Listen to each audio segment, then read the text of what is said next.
Everyone, আমি পায়েল চলে এসেছি ছোট মিনি ব্লগ নিয়ে। তো আজকে আমার বান্ধব একটা জিনিস বানাচ্ছে, সেটাই তোমাদের সাথে শেয়ার করবো। চলো, কি বানাচ্ছিস রে? এই দেখো, বিরিয়ানি, কি বিরিয়ানি? আলু ডিম পনির দিয়ে বিরিয়ানি হবে আজকে। এখানে চালটা ভিজিয়ে নিয়েছে আগে থেকেও। ফুটন্ত গরম জলে আলু সেদ্ধ হচ্ছে। এখানে হচ্ছে পনির ভাজা, দেখতেই পাচ্ছ। দেখো, এখানে ডিম ভাজা হয়ে গেছে, দুধে মানে কেশরটা ভিজিয়ে রেখেছে দুধের সাথে। এখানে মশলা বাটা করেছে ওগুলো দিয়ে, আর এখানে বেরেস্তার জন্য পেঁয়াজ রেখেছে। আর এখানে দেখো আলু ভাজা হচ্ছে এখন। আর এখানে এখন পেঁয়াজের বেরেস্তাটা ভাজা হচ্ছে। এখন এটাকে ভাতটা বসিয়ে দেওয়া হয়েছে। তো এখানে ডিমের মশলাটা কষানো হচ্ছে। এবারে দিচ্ছে, কি দিচ্ছে এবারে? এবারে পনির দেওয়া হচ্ছে। ভাতটা 80% হয়ে গেছে। তো এখানে সব রেডি, এখন পরপর লেবেল করা হবে হাঁড়ির মধ্যে।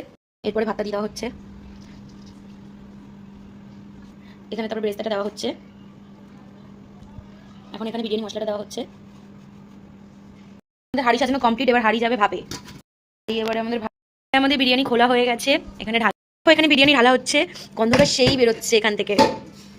আমার প্লেট চলে এসছে, এবার খেয়ে বলবো তোমাদেরকে কেমন হয়েছে। চলো খাই। রাইস সেই হয়েছে।